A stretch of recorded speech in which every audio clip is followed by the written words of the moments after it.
ঠাকুর ডাকাত পাঁচু গোপাল ভট্টাচার্য। খুলনা জেলা এখন বাংলাদেশে, কিন্তু আমি প্রায় ১৫০ বছর আগেকার খুলনার কথা বলছি। ঠিক খুলনার কথা নয়, খুলনার একটি গণ্ড গ্রামের কথা। গ্রামটির নাম হল মোহনপুর। কচুয়া থানার মধ্যে ছিল আমাদের এই মোহনপুর। অনেকে বলেন যে এই অঞ্চলে কচুর ফলন বেশি হতো বলেই থানার নাম হয়েছিল কচুয়া। সে যাক, মোহনপুরের গা ঘেঁষে তখন বয়ে চলত বিষখালী নদী। আর মোহনপুরের আশেপাশে ছিল রামচন্দ্রপুর, ময়ালপুর, দৈবজ্ঞহাটি ইত্যাদি গ্রামগুলি। দৈবজ্ঞহাটি নামটি বড় সুন্দর। কে জানে, হয়তো বহুদিন আগে কয়েকজন দৈবজ্ঞ এসে এখানেই ঘর সংসার পেতেছিল। এইসব অঞ্চলের জমি যেন সোনার খনি। অল্প স্বল্প খাটাখাটুনি করলেই ক্ষেত ফসলে ভরে উঠত। ধান, কলাই ও মুসুরিতে গোলা ও খামার ছাপিয়ে উপচে পড়ত। গায়ের ঘরে ঘরে তখন লক্ষ্মী যেন বাঁধা ছিল। তাছাড়া সুন্দরবন তো ছিলই, কাঠ ও মধুর অক্ষয় ভাড়ার। হরেক রকমের সওদা নিয়ে বড় বড় সব মহাজনী নৌকো এসে ভিড়ত বিষখালীর ঘাটে ঘাটে। বসে যেত বেচা কেনার হাট। দেখতে দেখতে মহাজনী নৌকাগুলির মাল গিয়ে উঠত এই সব অঞ্চলের ব্যাপারীদের ঘরে ও ভাড়ারে। খালি নৌকোগুলি আবার এখানকার মিহি বালাম চাল, সীতাশাল চাল, সুন্দরবনের কাঠ ও মধুর পসরা নিয়ে বিষখালীর বুকে বেয়ে গিয়ে হাজির হতো কলকাতায় ও কত না বড় বড় শহরে। এই ঘাটগুলি তাই তখন ব্যাপারীদের আনাগোনায় গমগম করত। কালে কালে ছোট ছোট গঞ্জি হয়ে দাঁড়ালো এই ঘাট ঘেঁষা গ্রামগুলি। চঞ্চলা লক্ষ্মীদেবী যেন পাকাপাকি ভাবেই এখানে আসন পেতে বসলেন। এই মোহনপুরেই ছিল অভয়ানন্দ স্বামীর আশ্রম। তিনি ব্রাহ্মণের ছেলে এবং বিয়ে থা তিনি করেননি। তাই বলে সংসারের দিক থেকে তিনি মুখ ফিরিয়ে বসে শুধু ধম্মকম্ম নিয়েই থাকতেন না, বরং তিনি জীবে দয়ার ব্রতকেই মাথায় তুলে নিয়েছিলেন। গরিব দুঃখীদের এক কথায় তিনি মা বাপ ছিলেন। তার আসল নাম যে কি ছিল তা আজ আর কে বলবে। তবে মোহনপুর ও পাশাপাশি কখানা গায়ের লোককে সব রকম বিপদে আপদে থেকে তিনি বুক দিয়ে বাঁচাতেন ও অভয় দিতেন বলেই বোধহয় গায়ের লোকেরা তার নাম রেখেছিল অভয়ানন্দ স্বামী। কয়েক দণ্ডের জন্যে তার আশ্রমে গিয়ে বসলেই আমরা বুঝতে পারব যে কতখানি মমতায় ও করুণায় ভরা ছিল এই মহাপুরুষের হৃদয় ও মন। মোহনপুর গ্রামের ছেলে বুড়ো সবাই অভয়ানন্দ স্বামীর আশ্রম কোথায় তা জানে। তাছাড়া বেশ খানিকটা দূর থেকেই আশ্রমটি চোখে পড়ে।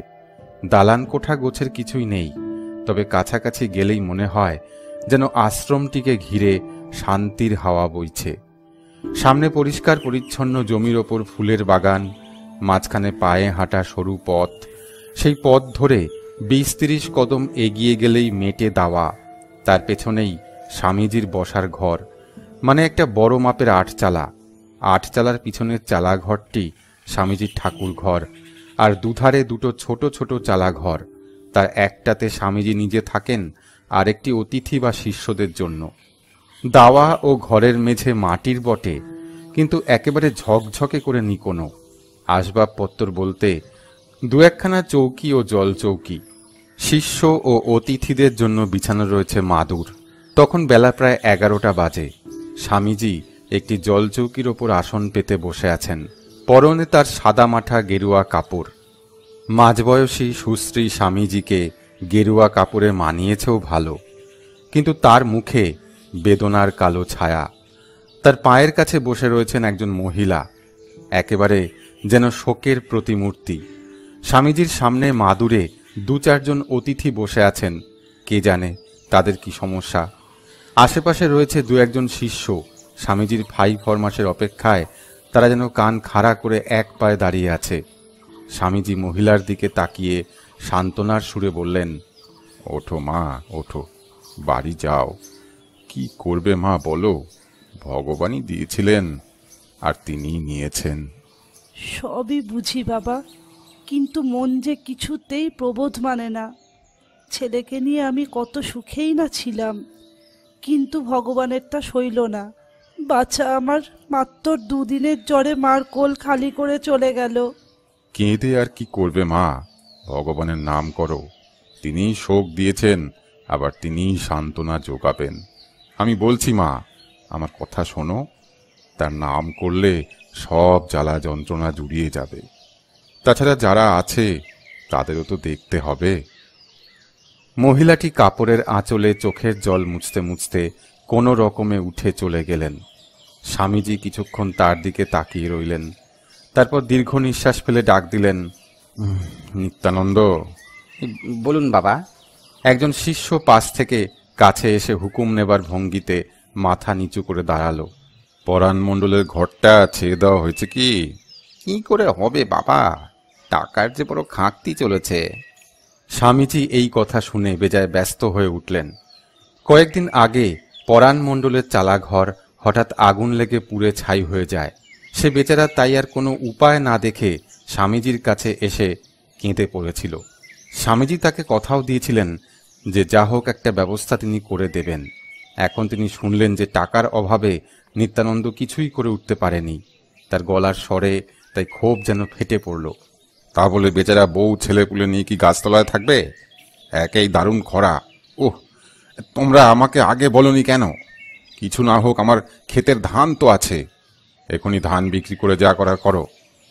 এই যে বাবা, ধানও যে বাড়ন্ত হয়ে এলো, মাঝের কটা মাস এখন চললে হয়।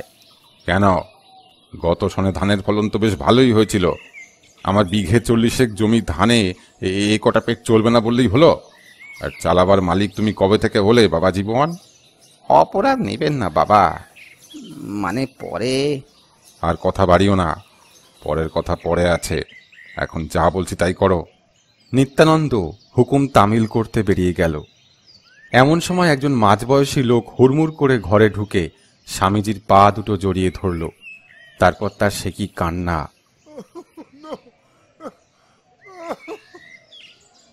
বিব্রত স্বামীজি তাকে সান্ত্বনা দিতে দিতে বললেন, আহা, কি বিপদ তা বলবে তো হারু। কি আর বলবো বাবা, আমার 6 বছরের ছেলেটারে একেবারে কাল রোগে ধরেছে, তারে বোধহয় আর বাঁচাতে পারলাম না। চমকে উঠলেন স্বামীজি। বেশ কয়েকদিন ধরে একটানা খরা চলেছে। খাল, বিল, পুকুর, ডোবা সব শুকিয়ে একেবারে ফেটে চৌচির হয়ে যাবার জোগাড়। বৃষ্টির অভাবে যেন গাঁগুলি ধুঁকছে। এই ফাঁকে কি কালরোগ ঢুকে পড়ল ময়ালপুরে? সর্বনাশ! শিউরে উঠলেন তিনি। ঢোক গিলে ভয়ে ভয়ে জিজ্ঞাসা করলেন, মানে ওলা ওঠা নয় তো? আগে ওলা বিবির কোপে পড়েছে আমার ছেলেটা। কয়েকদিন আগেই আমার গায়ে 10 ঘর মিলে ওলা বিবির পুজো। বুঝেছি। হরি! আর একজন শিষ্য এগিয়ে এসে স্বামীজির মুখের দিকে তাকিয়ে রইল। চটপট আমার ওষুধের বাক্সটা নিয়ে এসো, আমাদের এক্ষুনি ময়ালপুরে যেতে হবে। আনছি বাবা, তবে একেবারে ঠিক দুপুর বেলায়, পেটে কিছু না দিয়ে। সময় নষ্ট করো না, ধীরে সুস্থে চিকিৎসা করার রোগ এ নয়। হরি আর কথা না বলে হোমিওপ্যাথিক ওষুধের বাক্সটা আনতে চলে গেল। স্বামীজি মুখ ফিরিয়ে সামনের দিকে তাকিয়েই বলে উঠলেন, আরে দারোগাবাবু যে কখন এলেন? বৃষ্টির তো কোনো নামগন্ধও নেই, এদিকে ময়ালপুরে মহামারী আরম্ভ হয়ে গেল বলে। আমি সব শুনলাম, এখনই গিয়ে কর্তাদের খবরাখবর পাঠিয়ে দিচ্ছি। তা আপনার কি কোনো বিশেষ কাজের কথা ছিল? সাধু সন্ত লোকের সঙ্গে দারোগার আর কি কাজের কথা থাকবে? চোর ডাকাতের পেছনে ছুটে ছুটে প্রাণটা হাঁপিয়ে উঠেছিল, তাই ভাবলাম।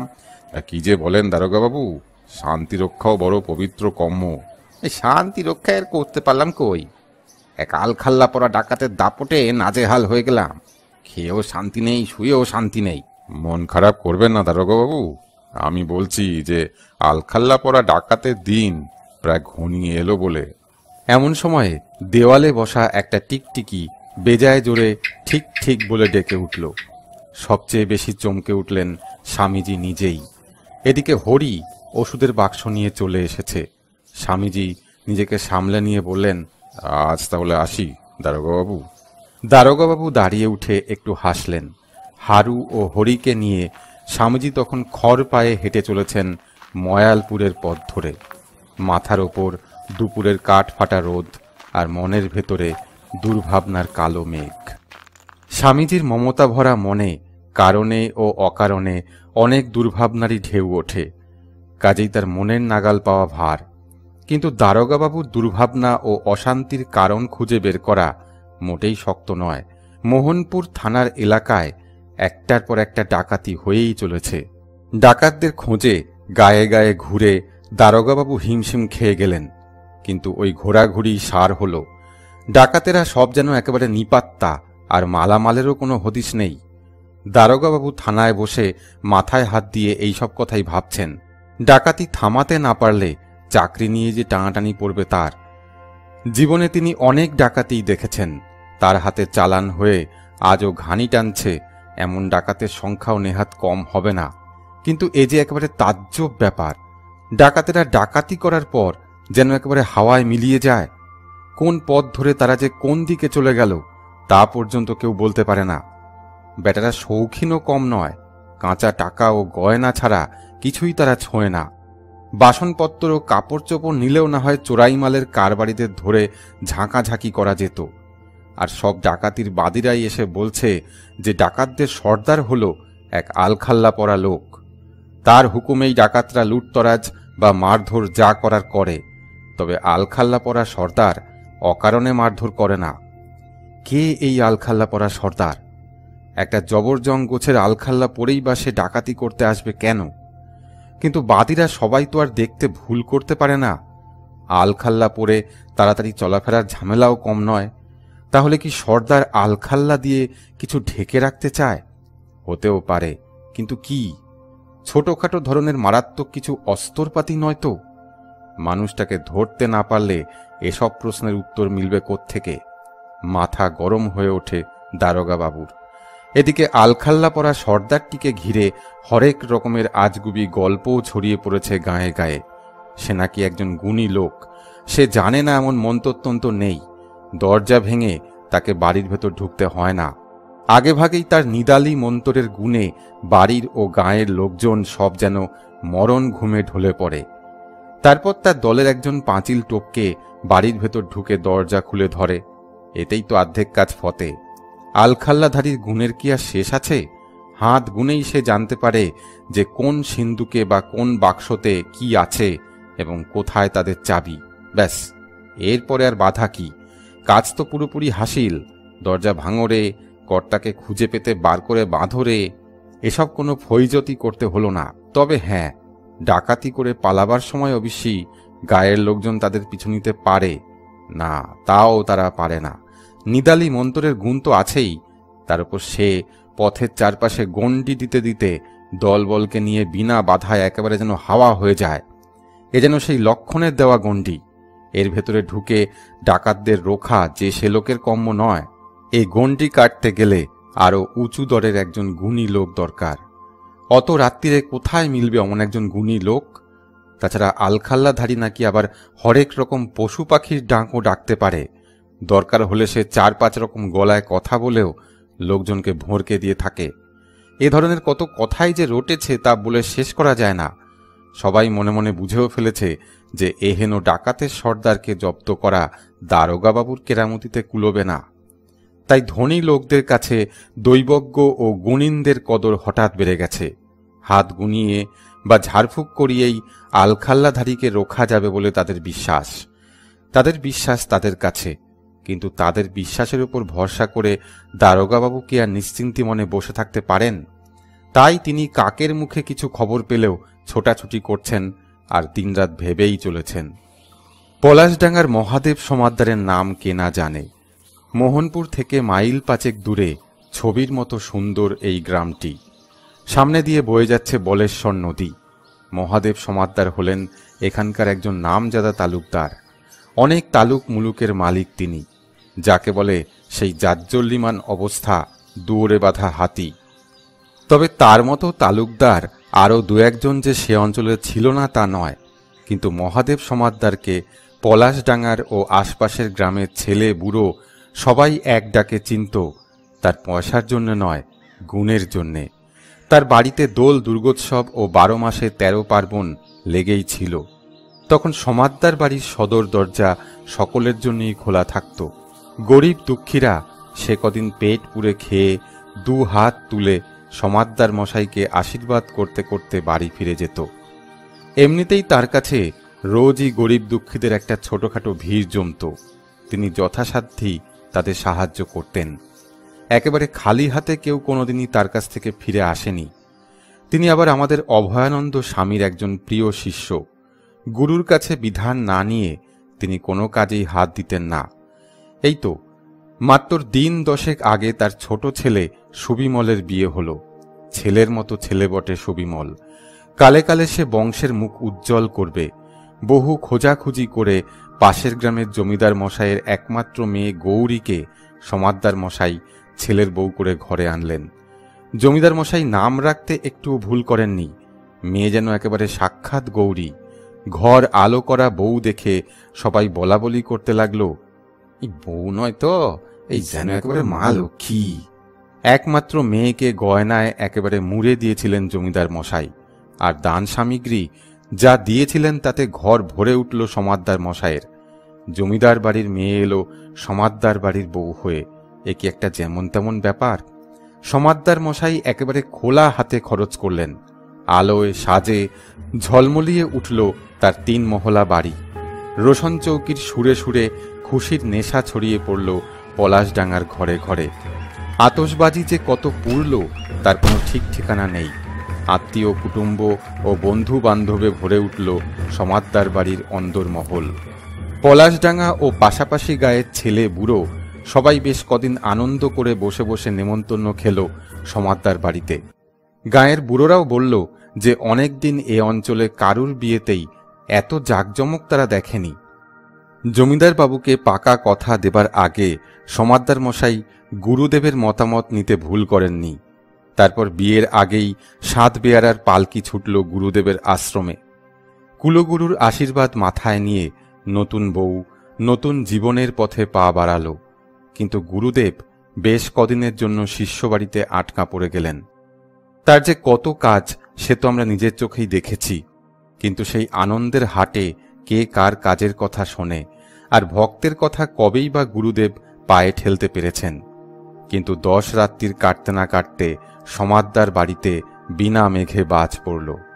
সমাদ্দার মশাইয়ের দান ধ্যান, গুরুদেবের আশীর্বাদ, এসবের ফল কি শেষে এই হল? সুলক্ষণা বউ ঘরে আসতে না আসতেই একই বিপদ। কাল রাতে তার বাড়িতে এক সাংঘাতিক ডাকাতি হয়ে গেছে। বলিহারি বুকের পাটা ডাকাতদের। এত বড় বাড়ি, লোকজনে গমগম করছে। দেউরিতে রয়েছে দারোয়ানদের দল, কিন্তু ডাকাতেরা বেমালুম দারোয়ানদের চোখে ধুলো দিয়ে ভেতরে ঢুকে পড়ল। তারপর তাদের ফেলল বেঁধে। কেউ তারা একটু টু শব্দটি পর্যন্ত করল না। অবাক কাণ্ড নয় কি? মন্তরতন্তর জানা থাকলে অবশ্যই এ আর এমন কি কথা। দলের সর্দার যখন সেই আলখাল্লাধারী, তখন মন্তরের গুণেই হয়তো সব কিছু সে সম্ভব করেছে। দারোয়ানদের কাবু করে ফেলে ডাকাতেরা প্রায় প্রতিটি ঘরে হানা দিয়েছে।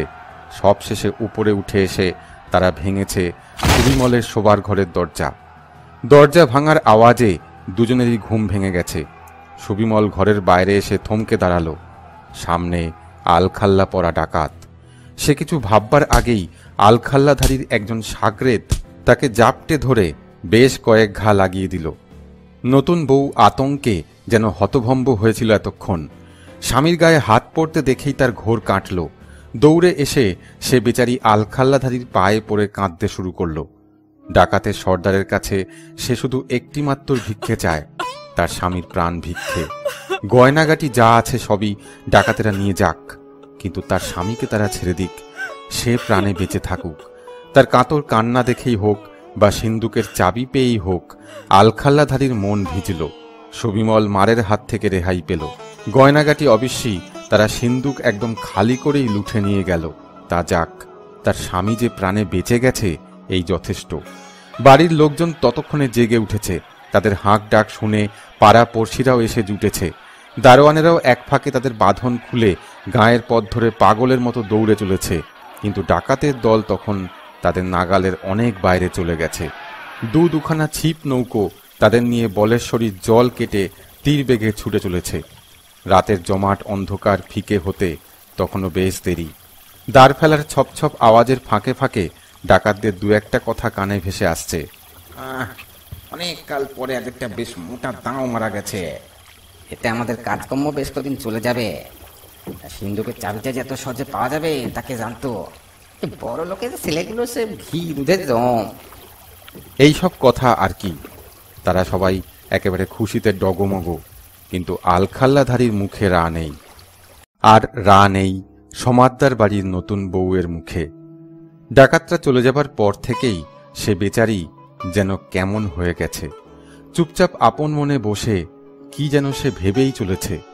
কেউ কিছু জিজ্ঞাসা করলে হুঁ হ্যাঁ করেই সে কাজ সারে, কখনো বা মাথাটা শুধু নাড়ে। কি এত আকাশ পাতাল যে সে ভাবে তা সেই জানে। মন খারাপ অবশ্যই হবারই কথা, বিয়ের গয়না বলতে তারা একখানিও রইল না। তবে বাবা যার জমিদার, শ্বশুর যার তালুকদার, তার নতুন গয়না হতে আর কতক্ষণ। সমাদ্দার মশাই তো তাকে বলেইছেন, এই গয়নার জন্য দুঃখ করো না মা, শ্যাকরাকে খবর দিয়েছি, সে তোমার পছন্দসই গা সাজানো গয়না গড়ে দেবে। কিন্তু কিছুই যেন তার কানে যায় না। শ্বশুরের সামনে কথা বলার রেওয়াজ তখন বড় একটা ছিল না, কিন্তু কথা না হয় নাই বললে মুখের ভাবও যে তার একটুও বদলায় না। সমাদ্দার মশাইয়ের মতো বিচক্ষণ লোকও ভাবনায় পড়ে গেলেন, ওই তো একটুকু মেয়ে, এরকম মুখ গোঁজ করে থাকলে যে অসুখে পড়ে যাবে। কিন্তু করারই বা কি আছে। অনেক ভেবে চিনতে তিনি মাথা চুলকোতে চুলকোতে কথাটা পারলেন, দেখো মা, তোমাকে আমি অনেক সাধ করে ঘরে এনেছি, কিন্তু কটা দিন যেতে না যেতেই এত বড় একটা কাণ্ড ঘটে গেল। কিন্তু সে আমাদের কপাল, কপালের গের ওকে খণ্ডাবে মা। তাই বলে তুমি যেন নিজেকে অপয়া মনে করে মুখ ভার করে থেকো না মা। এতেও কোনো বিশেষ ফল হলো না, শুধু একটু ম্লান হাসি ফুটে উঠল নতুন বউয়ের মুখে। তাতেই ভরসা পেয়ে সমাদ্দার মশাই বলে চললেন, এই বরং তোমার সিথি সিঁদুরের জোরেই খোকা আমাদের প্রাণে বেঁচে গেছে। ডাকাতদের মার থেকে স্বামীকে বাঁচানো আর জমের কবল থেকে স্বামীকে ফিরে পাওয়া অনেকটা একই ব্যাপার। তুমি শুধু লক্ষ্মী নও মা, তুমি আমাদের সাবিত্রী সমান। লজ্জায় শুধু লাল হয়ে উঠল নতুন বউয়ের মুখ, কিন্তু মুখ থেকে কথা সরল না। খবর পেয়ে হন্তদন্ত হয়ে এসে হাজির হলেন জমিদার মশাই। মেয়ের রকম সকম দেখে তিনিও ঘাবড়ে গেলেন। তার মেয়ে এমন কিছু ভয় তরা সে নয়। তাছাড়া ডাকাতরা থাকতে সে ভয়ে দিশাহারা হয়ে যায়নি। ডাকাতদের কথা মনে করে এখন সে কেন তবে ভয়ে একেবারে জড়সড় হয়ে বসে থাকবে? নিশ্চয়ই সেই হতভাগা আলখাল্লাধারী তার মেয়েকে কিছু তুকতাক করে গেছে। এখন একজন গুণিনকে ডেকে ঝাড়ফুঁক করালেই সব গোল মিটে যাবে। সমাদ্দার মশাইয়ের সঙ্গে এই নিয়ে তিনি পরামর্শ করতে বসলেন। মেয়ের কানেও এই কথাটা একসময় পৌঁছে যায়। এবার সে বাবার কাছে মুখ খোলে, আমায় কেউ কোনো টুকটাক করেনি, আমার জন্যে মিছে ভেবো না তোমরা, 2-4 দিনের মধ্যেই সবকিছু ঠিক হয়ে যাবে। এরপর আর কি বা করবেন তারা? কতদিনই বা মেয়ের বাড়ি থাকা যায়? জমিদার মশাই তাই নিজের ঘরে ফিরে গেলেন। তবু যা হোক, তার মেয়ে মুখ খুলে 2-4টে কথা অন্তত বলেছে। দেখতে দেখতে বেশ কয়েকদিন কাবার হলো, কিন্তু নতুন বউয়ের ভাবভঙ্গির বিশেষ কোনো হেরফের হলো না। কতদিন আর চুপচাপ থাকা যায়? এবার কিছু একটা না করলেই যে নয়। কিন্তু কাউকেই কিছু একটা করতে হলো না। হঠাৎ একদিন যেন নতুন বউয়ের মাথা থেকে ভাবনার ভার নেমে গেল। মনের ওপর থেকে তার অস্বস্তির কালো মেঘ বিদায় নিল। অনেকটা স্বাভাবিক হয়ে এলো নতুন বউয়ের চলাফেরা ও কথাবার্তা। সবাই যেন হাঁপ ছেড়ে বাঁচল, বিশেষ করে বেচারি সুবিমল। তাকে বাঁচাতে গিয়েই না ডাকাতের সর্দারের পায়ে পড়তে হয়েছিল নতুন বউকে। তাতেই বোধহয় জোর ধাক্কা লেগেছিল তার মনে। এসব কথার কোনো উত্তর অবশ্যই নতুন বউয়ের কাছ থেকে মেলেনি। সে শুধু মুখ টিপে হেসে বলতে থাকে, বাবা, একটা যা ধাঁধার পাল্লায় পড়েছিলুম। এদিকে দারোগা বাবু তখনও গোলক ধাঁধার মধ্যেই ঘুরে বেড়াচ্ছেন।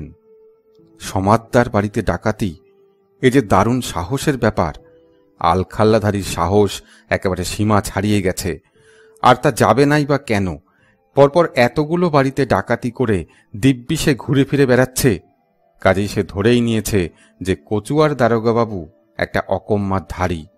না, আলখাল্লাধারীকে বুঝিয়ে দিতে হবে যে ডাকাতের 10 দিন আর দারোগার 1 দিন। খিদে তেষ্টা ভুলে তাই তিনি একেবারে উঠে পড়ে লেগে গেছেন। গোটা এলাকাটা তিনি তোলপাড় করে ফেলেছেন। চারদিকে তার চরেরাও খবরের জন্যে হন্যে হয়ে ঘুরে বেড়াচ্ছে, কিন্তু আলখাল্লা পরা ডাকাতের কোনো হদিশই নেই। এলাকার প্রতিটি ডাকাতের ঘাঁটিতে তিনি আচমকা হানা দিয়েছেন, কিন্তু তাতেও কিছু সুবিধে করতে পারেননি। সমাদ্দার বাড়িতে তিনি গেড়ে বসে একের পর এক সকলের জবানবন্দি নিয়েছেন। আড়াল থেকে নতুন বউকেও জিজ্ঞাসাবাদ করেছেন। এইটুকুই শুধু জেনেছেন যে আলখাল্লা পরা একজন লোকের হুকুমেই ডাকাতরা যা করবার করছিল, কিন্তু আর কেউ কিছুই বলতে পারে না। এমনকি কোন পথে যে ডাকাতরা উধাও হয়ে গেল তাও কেউ জানে না। তাহলে কি লোকে যা বলে তাই ঠিক? আলখাল্লাধারী কি তাহলে তার দলবল নিয়ে ডাকিনদের মতোই আকাশ পথে যাওয়া আসা করে? কে জানে, কথাটা তো আর উড়িয়ে দেওয়া যায় না। একবার অভয়ানন্দ স্বামীর সঙ্গে এই নিয়ে আলাপ করা দরকার, কিন্তু তার যে দেখা পাওয়াই ভার। ময়ালপুরে কলেরা প্রায় মহামারীর আকার দেখা দিয়েছে। তিনি তার শিষ্যদের নিয়ে দিনরাত প্রায় সেখানেই পড়ে আছেন। তবুও আজ একবার খোঁজ করে তাকে ধরতেই হবে। স্বামীজি একজন কালী সাধক। কালী সাধকদের গুণাগুণের কথাও তার অজানা নয়। তার উপর তিনি দরিদ্র নারায়ণের সেবার কাজে গাঁয়ে গাঁয়ে ঘুরে বেড়ান। আলখাল্লাধারীর কোনো তল্লাশ তার কাছে মিললেও মিলতে পারে। স্বামীজির সঙ্গে দেখা করার গরজ দারোগাবাবুর না হয় থাকতে পারে, কিন্তু সমাদ্দার বাড়ির নতুন বউ কেন যে গুরুদেবের সঙ্গে দেখা করতে চায় তা আমরা জানি না। বাড়ির লোকজনেরাও সব অবাক। এই তো সেদিন গুরুদেব এসে তাদের আশীর্বাদ করে গেলেন, এই কদিনের মধ্যে তার সঙ্গে দেখা করার আবার কি দরকার পড়ল? তাছাড়া সমাদ্দার বাড়ির বউ ঝিদের একটা আলাদা মান মর্যাদা আছে। হরঘড়ি বাড়ির বাইরে যাওয়া তাদের মানায় কি? আর যেতে গেলে পাকাপোক্ত ব্যবস্থাও তো চাই। জিজ্ঞাসা করলে নতুন বউ শুধু বলে, আমি একবার গুরুদেবের শ্রীচরণ দর্শন করতে চাই। সমাদ্দার মশাই কাঁচা লোক নন। তিনি বেশ হাড়ে হাড়েই বুঝেছেন যে বৌমাটি তার বেজায় জেদি। জমিদার মেয়ের মেজাজ তো, কে জানে আবার যদি মুখ ভার করে বসে থাকে। সেই ভয়েই তিনি আর এই নিয়ে টালবাহানা করতে সাহস পেলেন না। তার মত ও পায়ের ধুলো নিয়ে সুবিমল ও নতুন বউ গিয়ে উঠল পালকিতে। আবার ছুটল সেই সাত বেয়ারার পালকি। নতুন বউ বেশ দিব্যি হাসি খুশি, কিন্তু সুবিমল বেচারা একেবারেই চুপচাপ। নতুন বউয়ের কাণ্ডকারখানা দেখে সে যেন বেশ অস্বস্তিতেই পড়েছে। ভাবনাও একটা ঢুকেছে তার মাথায়।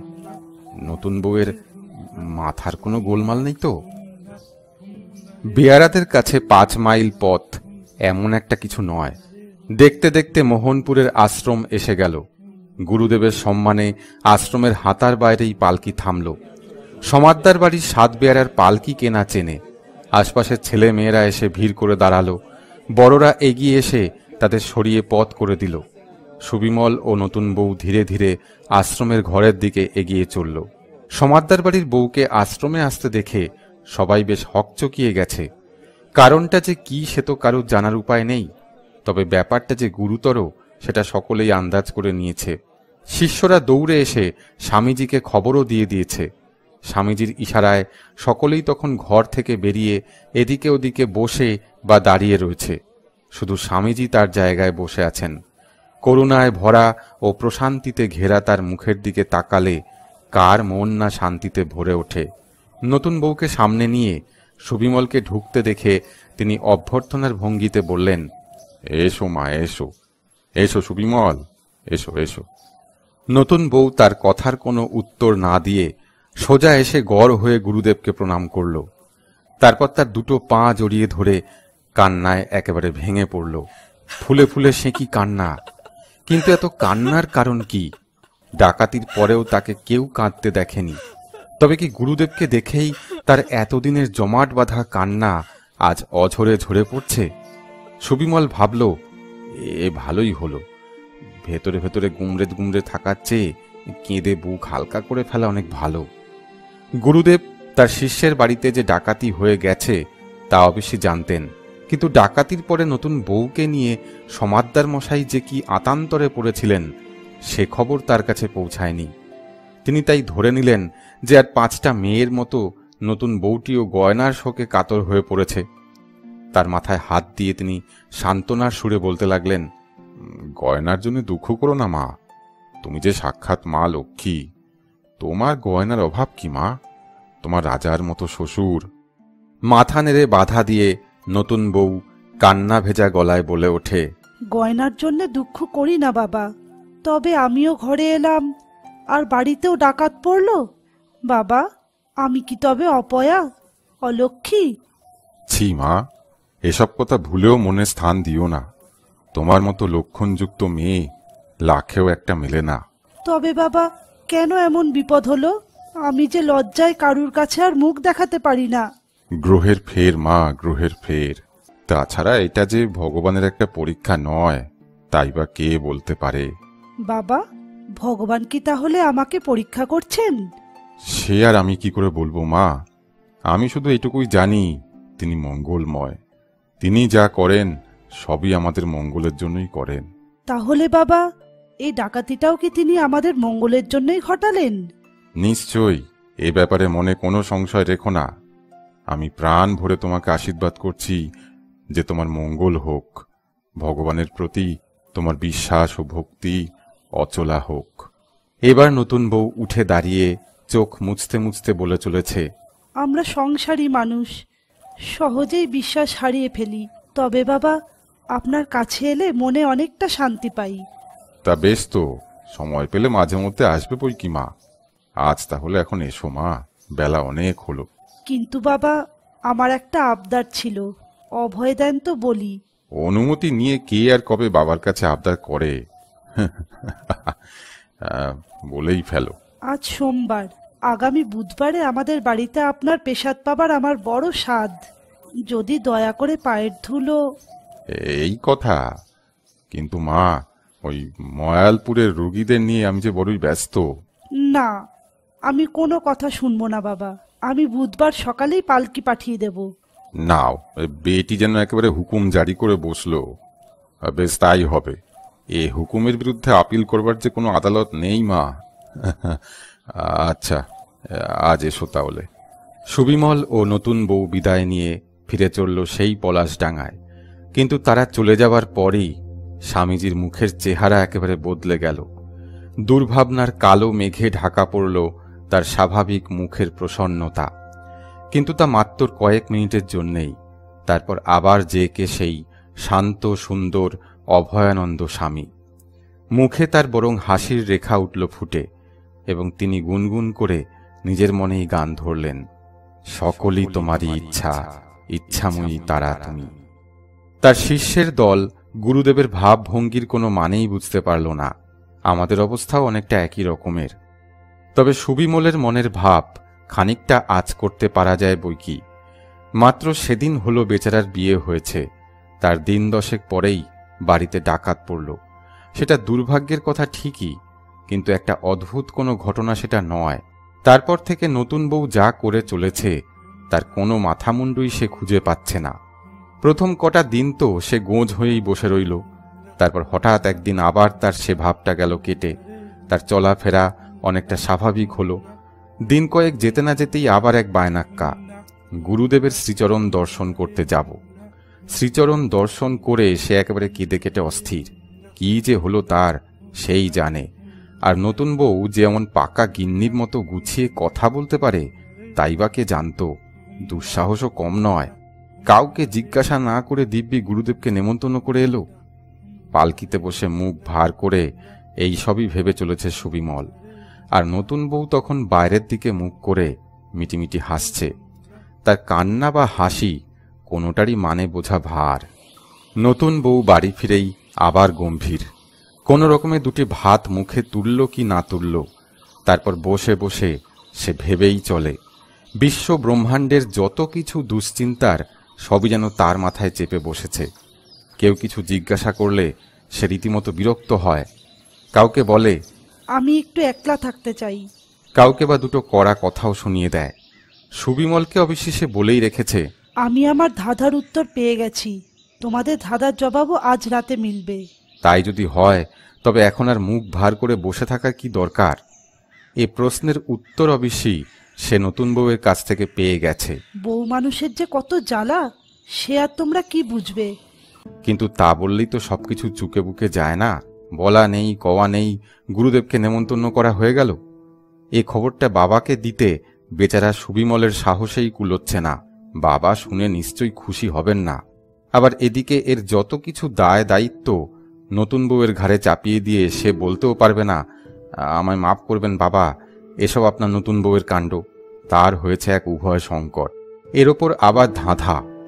তার আবার উত্তর, শ্বশুর মশাই বোধহয় ঠিকই বলেছিলেন, বাবা তার মেয়েকে চিনবে না তো চিনবে কে?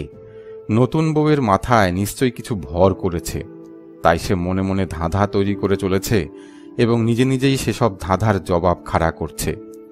আজ রাতে অবশ্যই তার ধাঁধার জবাব মিলবে, এই যা ভরসা। দেখাই যাক, আজ রাতটা তো কাটুক, তারপর বাবাকে সবকিছু খুলে বলতেই হবে। রাতটা কিন্তু ভালোয় ভালোয় কাটল না। ধাঁধার জবাব অবশ্যই মিলেছে, কিন্তু সে জবাবটাকে সুবিমল কিছুতেই মেনে নিতে পারছে না।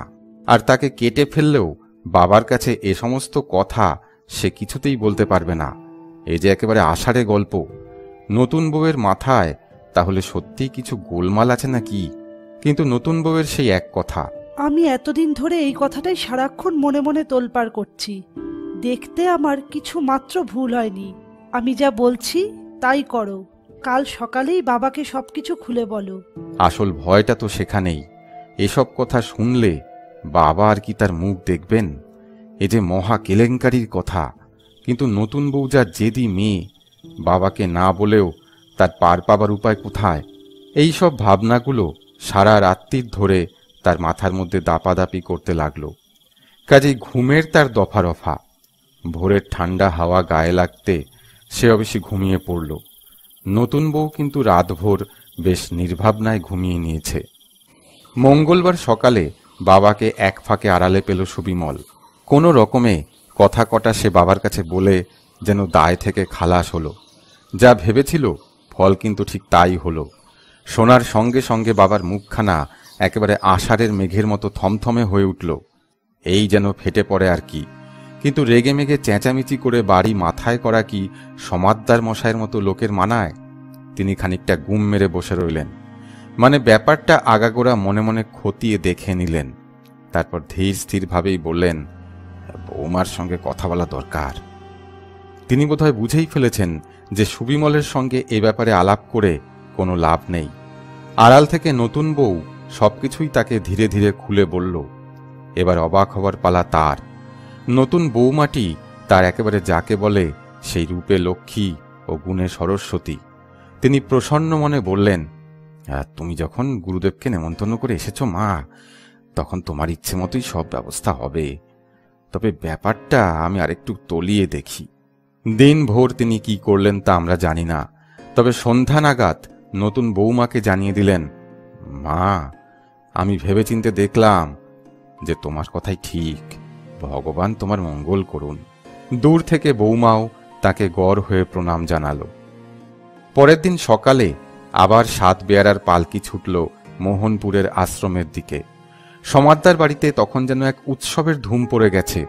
কে বলবে যে মাত্র কদিন আগেই এ বাড়িতে এত বড় একটা বিপদ ঘটে গেছে। গুরুদেব হাসি ভরা মুখে যথাসময়ে হাজির হলেন। ভক্তিতে যেন আনত হয়ে পড়ল গোটা সমাদ্দার বাড়ির সব লোকজন। চলল প্রণাম ও আশীর্বাদের পালা। দুপুরবেলায় গুরুদেবের ভোগের এলাহি ব্যবস্থা করেছিলেন সমাদ্দার মশাই। গুরুদেব কিন্তু মোটেই গুরু ভোজনে অভ্যস্ত নন। তিনি সামান্যতেই সন্তুষ্ট। বাড়ির সবাই পরে আনন্দ করে তার প্রসাদ পেল।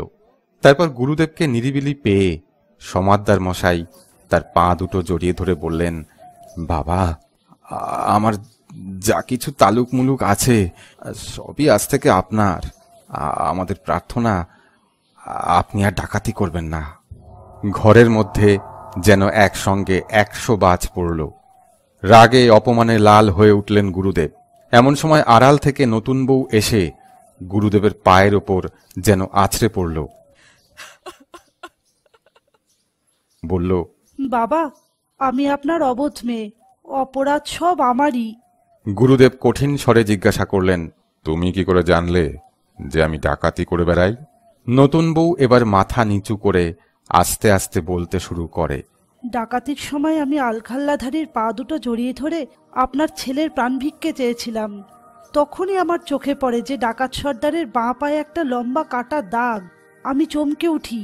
এরকম কাটা দাগ কার পায়ে যে কদিন আগেই দেখেছি, কিন্তু কিছুতেই মনে করতে পারলাম না যে কার পায়ে দেখেছি।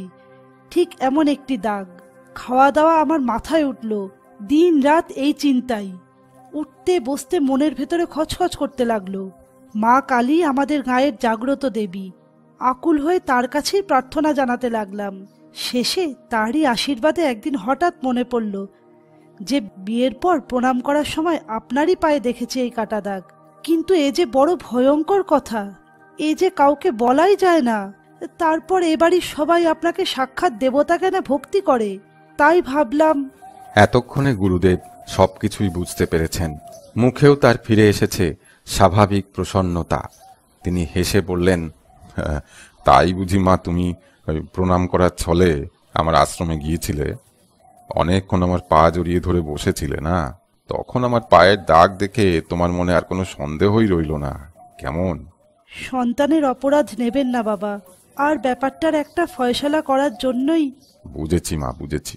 আর তোমায় কিছু বলতে হবে না। মার কাছে কিছুই লুকোতে নেই। তাই মা, তোমার কাছে আমি সব দোষী কবুল করলাম। আলখাল্লাধারী ডাকাত ও আমি একই লোক। পায়ের কাটা দাগটা লুকোবার জন্যই আমি আলখাল্লা পড়তাম, কিন্তু মার কাছে আর আমার জারিজুরি খাটলো কই? তা মা, ডাকাত তো ধরে ফেললে, এবার তার বিচারের ব্যবস্থা করো। এসব কথা শুনলেও পাপ হয় বাবা। এই কথা বলে নতুন বৌমা আবার গড় হয়ে গুরুদেবকে প্রণাম করল। গুরুদেব তার মাথায় হাত দিয়ে আশীর্বাদ করে বললেন, বেশ, বিচার না হয় দেশের দারোগা হাকিমেরাই করবেন, তবে আমার সাফাই আমি মা তোমার কাছেই এই রেখে গেলাম। কিছুকাল আগে এ অঞ্চলের বাগদিদের নিয়ে আমি একটা ডাকাতের দল করি। কিন্তু কেন? আমি বিয়ে থা করিনি, বিঘে 40-এর জোর জমিও আমার আছে।